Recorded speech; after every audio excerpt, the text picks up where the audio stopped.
Esta tarde, vamos falar com Deus, vamos nos aproximar de Deus em oração, agradecer a Deus porque até aqui,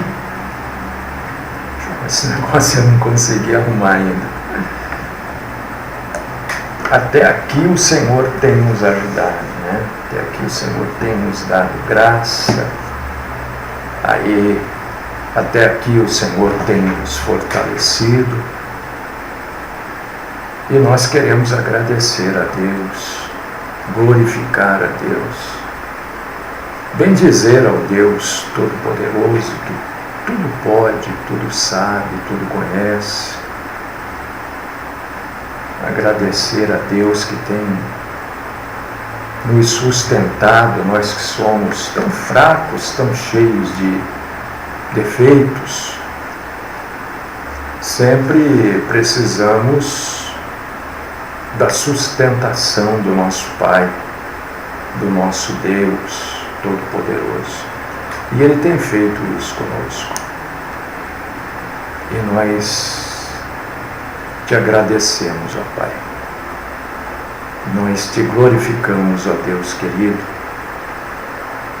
porque o Senhor é bom e porque a sua misericórdia dura para sempre.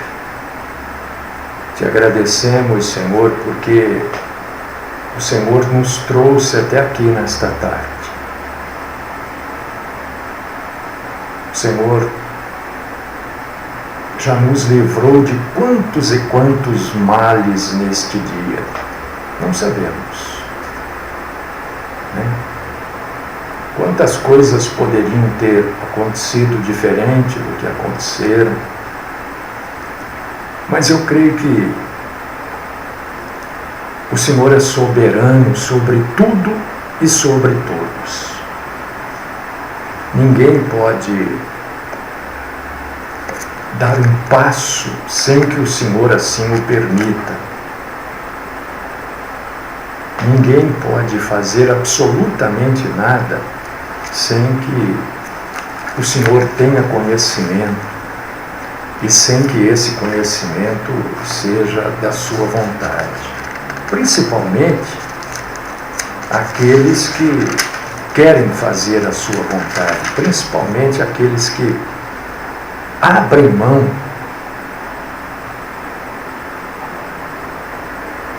da vontade própria para fazer a sua.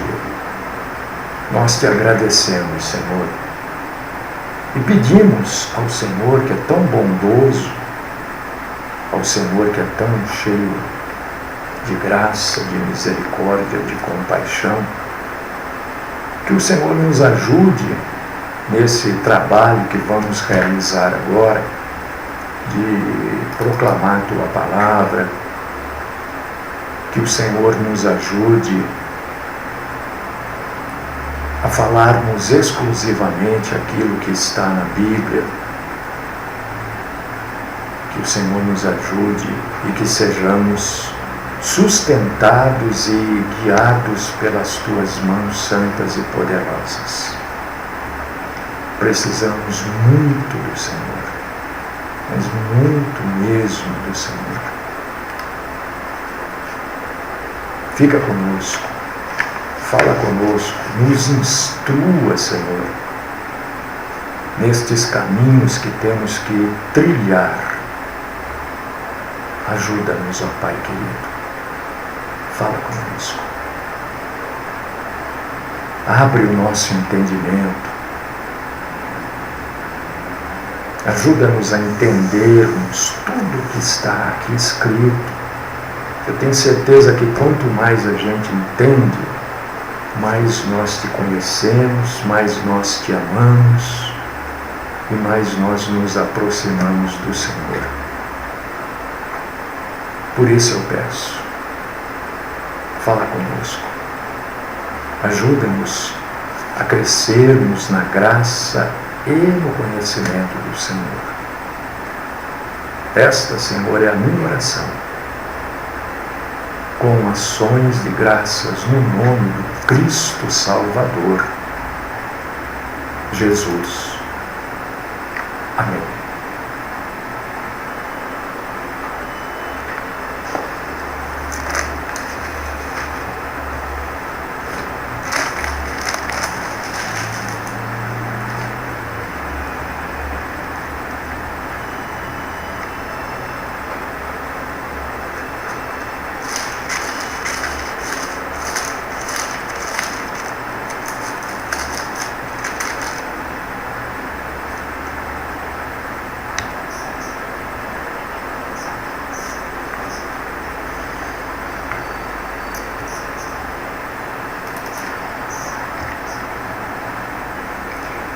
Muito bem, meus irmãos e irmãs. Depois que terminar esse vídeo que está sendo transmitido ao vivo pelo Facebook, ouça, veja, compartilhe depois que você ouvir, né? Veja tudo que vai ser dito, confronte tudo que vai ser dito aqui com a Bíblia. E depois você compartilha, não compartilha antes, não. Né? Entenda o que nós vamos falar. Entenda que aqui, meu irmão, minha irmã, aqui nós não trazemos doutrina de nenhuma denominação. Aqui nós trazemos a doutrina bíblica. Então, acompanhe o vídeo. Depois que você acompanhar, você pode compartilhar esse vídeo. Nós também temos o nosso canal no YouTube, né? Tudo que está aqui no Facebook também está lá no YouTube, tá? E a pessoa pode entrar, ver, criticar, mas critique, por favor. Critique com base na Bíblia, com entendimento da passagem que você vai usar como base. Senão fica chato, entende? Né? Fica chato. Esse assunto hoje aqui, dessa tarde, é importante. Abre sua Bíblia, tem duas passagens que eu quero que você abra, para você entender. Eu quero no sentido de você entender. A primeira é Êxodo capítulo 12, versículo 13. Êxodo capítulo 12, versículo 13. Isso aqui é importantíssimo o cristão saber. E logo na sequência, você abre também em 1 aos Coríntios, capítulo 5, versículo 7. Então, primeiro é Êxodo, capítulo 12, versículo 13. E a segunda passagem que eu vou ler é 1 aos Coríntios, capítulo 5, versículo 7. Se você está com a sua Bíblia, eu convido você para você abrir e ler a Bíblia. Se você não puder ler, então eu convido você para você ouvir. A Bíblia diz que a fé vem de ouvir. Mas, meu irmão, minha irmã, antes de começar, deixa eu dizer uma coisa para você. Eu falo mais ou menos todos os dias 30 minutos. Um pouquinho menos, às vezes um pouquinho mais. Tem gente que gosta de pegar nos 30 minutos que eu falei, olha que a pessoa pega uma palavra, uma frase e fica me cobrando sobre aquela palavra, sobre aquela frase que eu falei num contexto de 30 minutos. Parece que eu só falei aquela palavra ou aquela frase. Isto é querer contestar por contestar. Isso não vale nada. Ouça tudo. Não entenda o contexto que eu estou falando, aquela palavra, aquela frase, para não ficar chato. Senão você pega uma palavrinha, uma frasezinha, 30 minutos, e você fica em cima daquilo. Tá? Êxodo capítulo 12, versículo 13. O sangue vos será por sinal nas casas em que estiverdes. Quando eu vir o sangue, passarei por vós, e não haverá entre vós praga destruidora, quando eu ferir a terra do Egito. Vendo o sangue, passarei por cima de vós. Êxodo capítulo 12, versículo 13. Agora eu quero levar você para você ler comigo. Porque, olha, se você só ler Êxodo 12, 13, o que vai acontecer? Você vai achar que tem que colocar sangue nos umbrais da porta. Né? Porque é isso que está escrito. Tem que colocar sangue nos umbrais da porta, para que o anjo do Senhor passe, e não fira as pessoas, o primogênito daquela casa. É isso que está escrito. Mas nós sempre precisamos entender para quem aquilo foi escrito. Para a gente não começar a trazer o judaísmo para dentro da igreja cristã. Olha o que está escrito agora, por causa disso que eu estou levando você para você ler 1 Coríntios, capítulo 5, versículo 7. Leia comigo. Lançai fora o velho fermento, para que sejais nova massa, como sois de fato, sem fermento. Pois também Cristo, nosso Cordeiro Pascal, foi imolado. Está vendo o que é entender a Bíblia? É você relacionar aquilo que está no Velho Testamento com o Novo Testamento. Isso é entender. Isso é viver um cristianismo maduro. Senão, a gente começa a fazer que nesse povo doido aí, que começa a passar sangue, tinta vermelha nas portas, por puro desconhecimento da palavra de Deus. Então, lá em Êxodo diz assim: vendo eu o sangue, passarei por cima. Quer dizer, não vou fazer nada.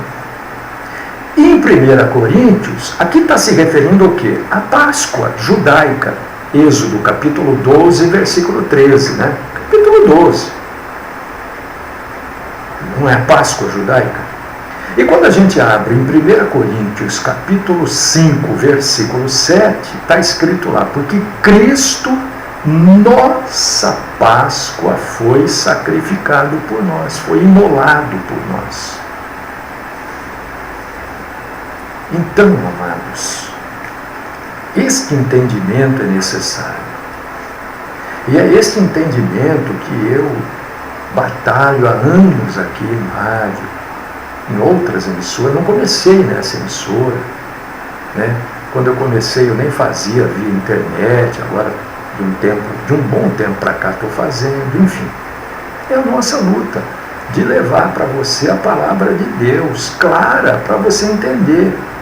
E muitas vezes o que nós falamos aqui entra em choque com aquilo que se aprende dentro das igrejas. Eu não sou contra igreja nenhuma. Eu sou contra as igrejas que não pregam a Bíblia, que pregam doutrinas próprias para encher a igreja. Isso eu sou contra, porque isso não é bíblico. Né? Algumas coisas muito terríveis vão acontecer na Terra. Eu não estou profetizando, nem adivinhando nada. Isso a Bíblia diz. Tá? A Terra vai se derreter por causa do calor. A Bíblia diz que o céu vai se enrolar como um pergaminho. Isso tudo está escrito na Bíblia. Né? Tem uma parte de Isaías que é chamado de o pequeno Apocalipse. Eu vou pegar aqui, eu vou passar. Deixa eu pegar, só vou baixar um minutinho para puxar a Bíblia que está aqui.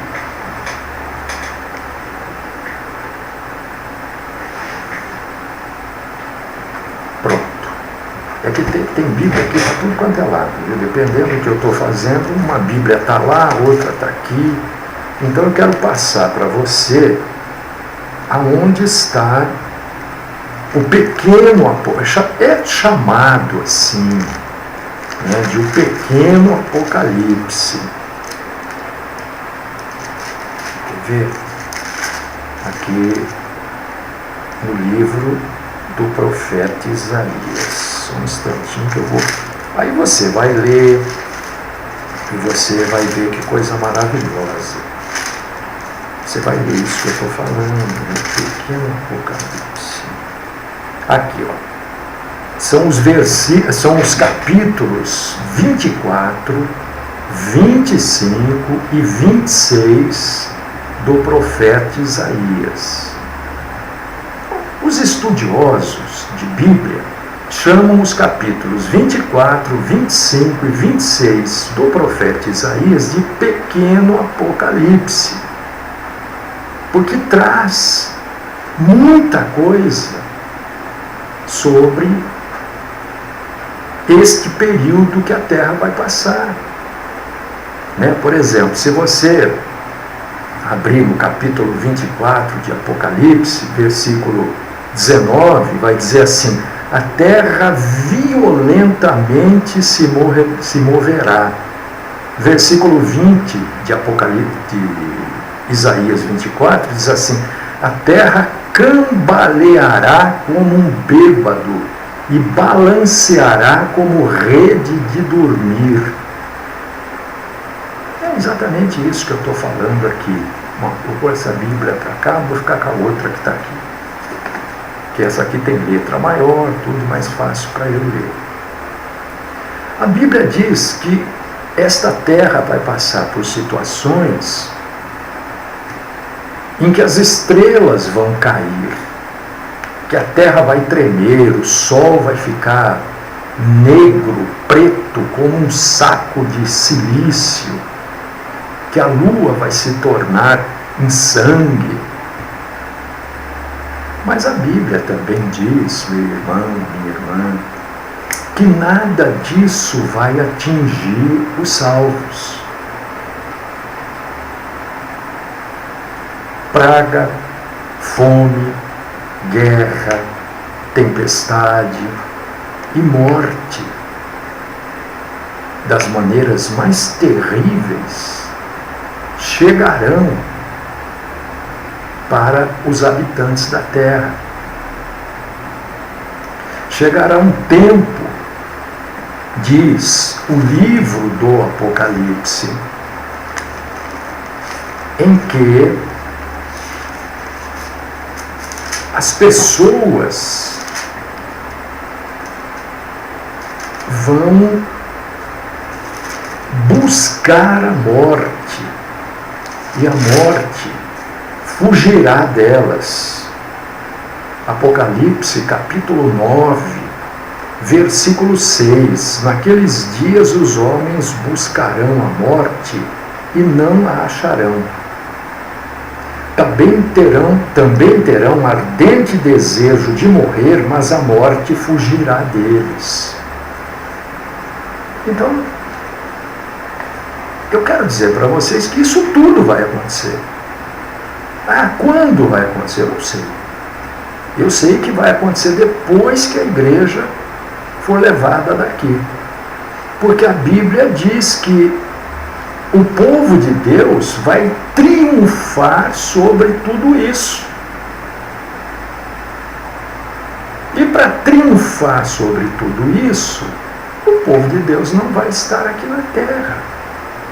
Porque como lá em Êxodo capítulo 12, versículo 13, tinha que ter o sangue nos umbrais. Umbrais quer dizer os batentes da porta. Não tem uma parte de madeira que a porta vai e volta e fecha nela, aquilo é um batente de porta. Umbral é a mesma coisa. A casa que tinha o sangue daquele cordeiro imolado não era atingida. E hoje nós, crentes, temos sobre nós o sangue do cordeiro que foi sacrificado por nós, que é Jesus Cristo.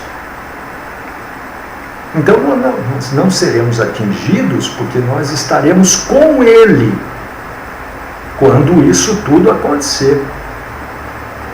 Isso tudo que a gente vê, essas desgraças, essas coisas, são prenúncios, porque o pior mesmo ainda está por vir.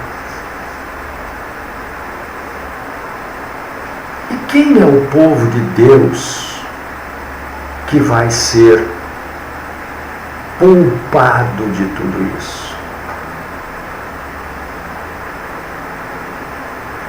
Quem é? Primeiro nós precisamos entender o seguinte: o que salvou Israel, os hebreus, os judeus, naquela noite lá no Egito, quando Deus enviou o seu juízo sobre a terra, foi aquele sangue que identificava quem era do povo de Deus. Porque eu vivo dizendo aqui, ninguém tem carteirinha dizendo, crachá, né? Eu sou cristão. E mesmo que tivesse, não adianta isso. Porque isso é espiritual. Como toda a promessa de Deus para os judeus, para os hebreus, eram promessas materiais, a identificação tinha que ser material também. Você não vai achar promessa espiritual para os judeus. Pô, veja todo o Velho Testamento aí. Não tem. Todas as promessas são materiais. Então a identificação tinha que ser material. O sangue.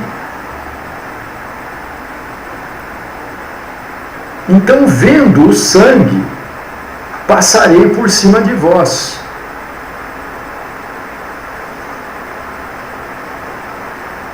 Como a promessa para a igreja é uma promessa espiritual, nós não temos, irmão, irmã, se você não tiver este entendimento, se você não tiver primeiro este conhecimento bíblico e este entendimento bíblico, qualquer Zé Mané vai enganar você. Desculpe esse termo assim, mas quando eu digo qualquer Zé Mané, eu estou dizendo qualquer pessoa que se propõe a te enganar, vai te enganar, porque você não tem esse conhecimento e nem entendimento. Mas não tem porque não quer, porque eu estou te passando agora. Não. Isso é uma afirmativa que eu estou fazendo. E você tem toda a liberdade para procurar na Bíblia. Depois me manda aí. Você pode... eu estou transmitindo via Facebook, você pode colocar aí, eu respondo. Ninguém fica sem resposta, eu não tenho medo de responder. Você pode mandar via WhatsApp, e-mail, do jeito que você quiser. Se você achar o contrário do que eu estou falando, o que foi que eu falei? Que todas as promessas para o povo judeu, para o povo hebreu, eram promessas materiais. E agora eu estou afirmando para você que todas as promessas para a igreja são promessas espirituais. Quem falar para você o contrário disso, você tem que pedir para mostrar no Novo Testamento, porque eles mostram o Velho. E o Velho Testamento não está se referindo à igreja. Nós acabamos de ler aqui, ó. Vendo eu sangue nos umbrais. Hoje ninguém precisa passar sangue nos umbrais, né? Só não pode ligar agora porque, né, agora eu estou falando aqui, não vou atender telefone. Depois da programação a gente atende, sem dúvida nenhuma, mas agora, né, sinto muito. Cristo é a nossa Páscoa. Então, foi o sangue que salvou Israel. E é o sangue também que nos salva. Não o mesmo sangue. Porque quem salvou Israel foi o sangue de um cordeiro, de vários cordeiros, de vários animais. E quem salva a igreja é o sangue do Cordeiro Santo de Deus. Não é de um animal. É o sangue de um homem que se entregou voluntariamente por cada um de nós. E este sangue que retira a nossa culpa nos imuniza da ira de Deus no dia do juízo. Você está entendendo? O sangue de Cristo está sobre cada um de nós. Ninguém está vendo. Você está vendo o sangue de Cristo em mim aqui? Você não está vendo. E nem eu vejo você. Eu não vejo ninguém. Ninguém vê o sangue de Cristo em ninguém. Porque é algo espiritual. É no mundo espiritual. É como se Deus olhasse, é como se, não estou dizendo que é assim, eu estou só trazendo exemplo para você entender.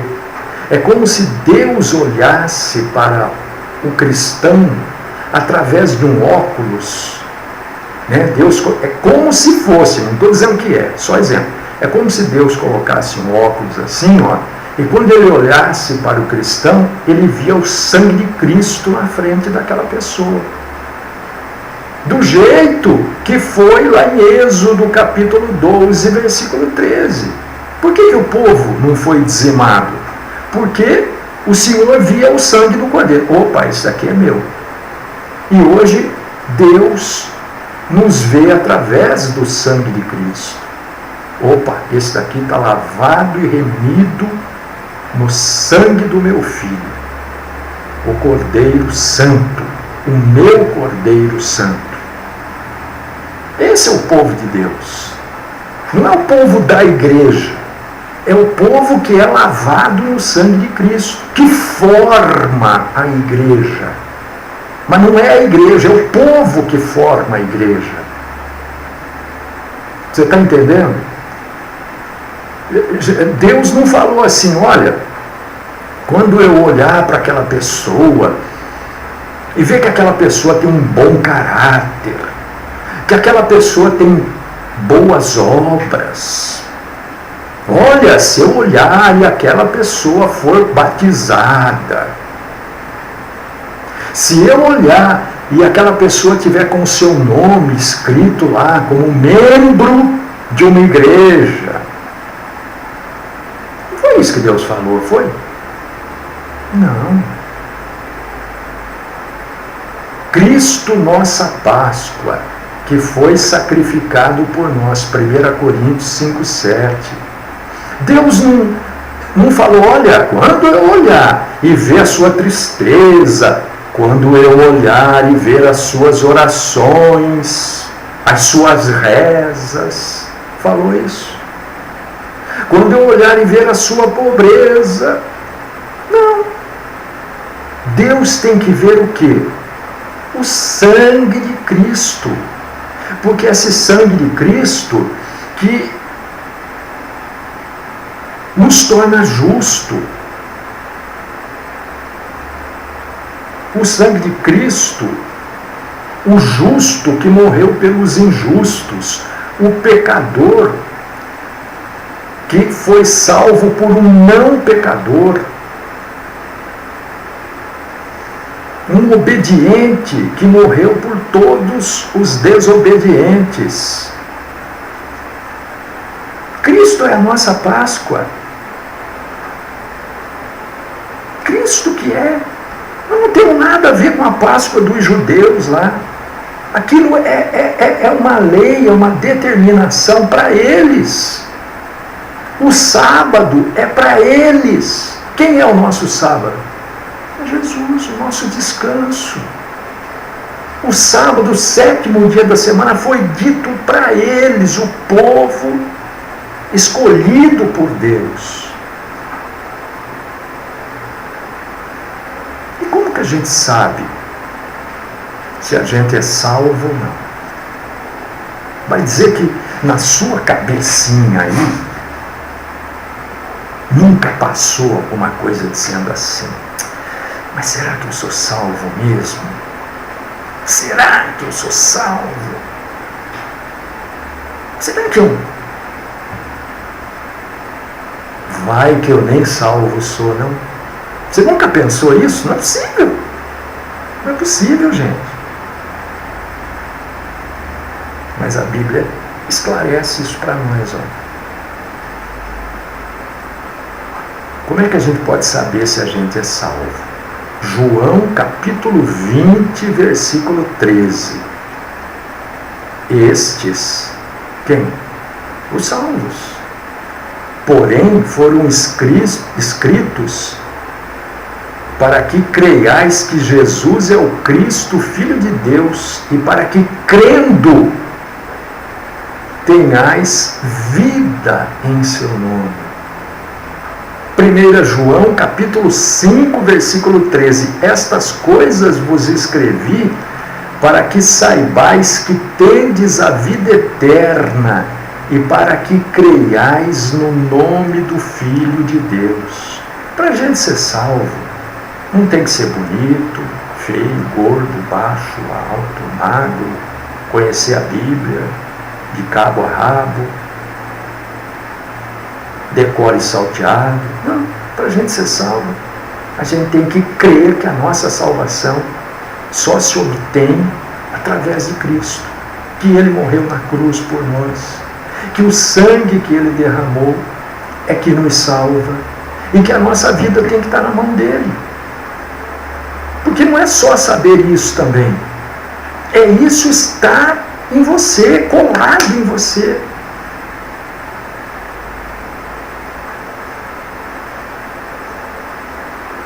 Será que tem jeito da pessoa ser salva e não saber que é salva? O que você acha? Você que está aí me vendo e me ouvindo. Tem jeito do sujeito ser salvo e não saber? Ah, ele morreu. E olha, ele era salvo e nem sabia. Às vezes a gente chega, né? A gente que eu digo são as pessoas, chegam a essas conclusões. Será que tem? O que a Bíblia diz? Tem como a pessoa ser salva e não saber que é salva? A Bíblia diz que não. Não tem jeito. 1 João, capítulo 5, versículo 13, nós acabamos de ler. Para que saibais que tendes a vida eterna. Estas coisas vos escrevi para que você saiba que você tem a vida eterna. A pessoa que tem a vida eterna sabe. Ela peca, ela cai, ela escorrega, ela leva um tropeção ou um trupicão, como diz minha mãe, mas ela se levanta, ela se apoia em Cristo de novo.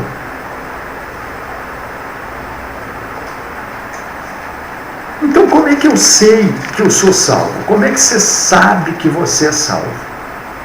Como é que você tem certeza que você é salvo? Também a resposta está aqui em 1 Coríntios, capítulo 5, versículo 13. É uma verdade tão simples, não tem que ficar inventando, porque tem que ir na igreja, porque tem que ter boas horas. As pessoas, elas dificultam, o evangelho é tão simples, elas dificultam. Olha o que está escrito. Estas coisas vos escrevi para que saibais que tendes a vida eterna e para que creiais no nome do Filho de Deus. Então, como é que você tem certeza? Como é que você sabe que você é salvo? Porque está escrito que você é salvo. Se você está achando que para ser salvo você tem que ser irrepreensível, não existe um ser humano sobre a face da terra que seja irrepreensível deste jeito que você imagina. Todos temos defeitos, todos temos falhas. Eu estou aqui lutando, pregando aqui para não falhar, para não escorregar, mas tem hora que eu não consigo. Não que eu pregue coisas mentirosas, não, mas às vezes eu uso termos que não são muito adequados, a gente falha. Às vezes eu quero ser tão claro, e eu sou mais claro do que era necessário ser. Ou a gente peca por omissão, ou peca por excesso.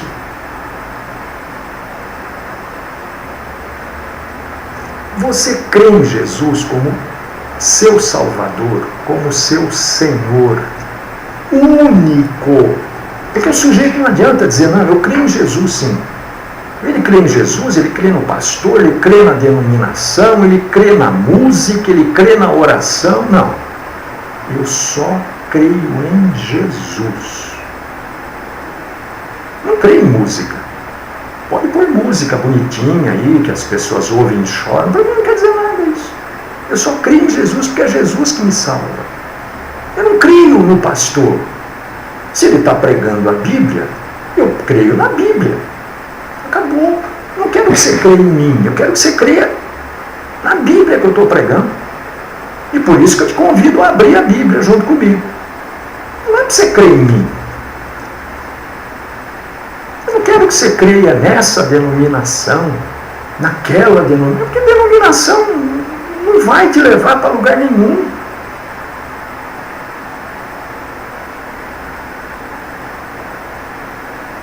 Estas coisas vos escrevi para que você saiba que você tem a vida eterna.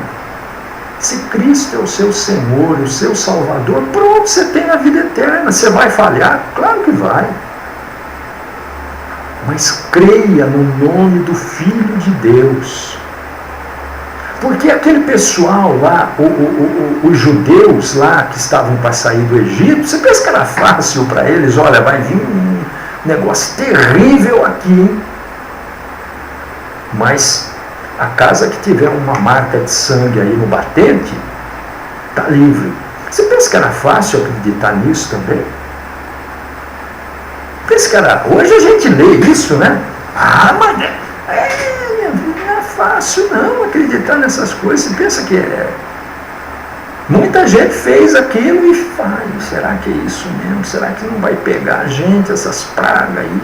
Será que não vão matar os primogênitos aqui? Mas fizeram. Ninguém tem 100% de certeza. Mas a gente tem que ir caminhando em direção ao nosso alvo. Qual que é o seu alvo? Tem gente que tem alvo em ser pastor, ser cantor, ser jogador de futebol, ser rico. Agora, se o seu alvo é a salvação, você tem que ir caminhando em direção. Mas então não vou mais. Não, você continua a sua vida. Você trabalha, você dá uma volta no shopping, sua vida. Mas você vai caminhando em direção a Cristo. Cada dia um pouco mais, cada dia um pouco mais, cada dia. É isso que é crescer na graça. Eu não digo que o Senhor nos ajude a crescermos na graça e no conhecimento. Quanto mais você cresce na graça e no conhecimento, Você vai entendendo todas estas coisas. Você vê que para ser salvo, você não tem que ser gessado, parece uma múmia. Não olha para lá nenhum, só fica assim, pescoço para frente. Não, a vida é a vida. A vida é a vida. E a vida precisa ser vivida, porque Deus nos deu essa vida. Agora, nós temos a responsabilidade de não pecar. Pecamos? Pecamos. Ah, mas eu sei que eu vou pecar, então tudo bem. Não, eu tenho que ser responsável para não pecar. Mas se eu pecar, eu não vou perder a vida eterna. Eu vou aos pés do Senhor e vou buscar perdão, porque o sangue de Cristo está sobre mim. O sangue de Cristo está sobre mim. E é isso que o Senhor quer ver. Na hora de condenar ou na hora de salvar, Ele não vai ver se você ia todo dia na igreja, se você cantava lá. Não. Ele vai ver se você tem o sangue de Cristo sobre você. Essa é a condição. Como foi a condição lá em Êxodo, na saída dos judeus, dos hebreus, do Egito. A condição qual era? Ter o sangue nos umbrais da porta. E qual que é a condição hoje para a igreja? Temos o sangue de Cristo nas nossas vidas.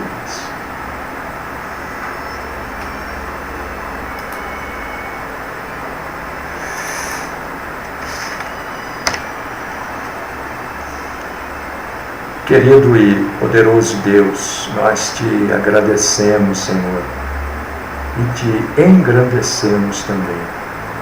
Grato nós somos porque pudemos nos fortalecer na vida eterna. Pudemos nos fortalecer que somos salvos, porque somos tementes ao Senhor.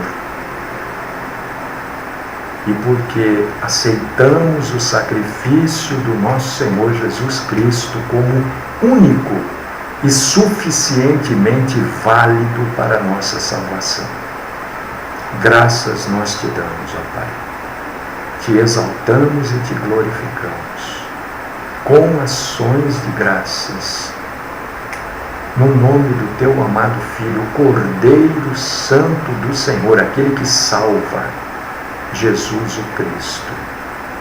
Amém.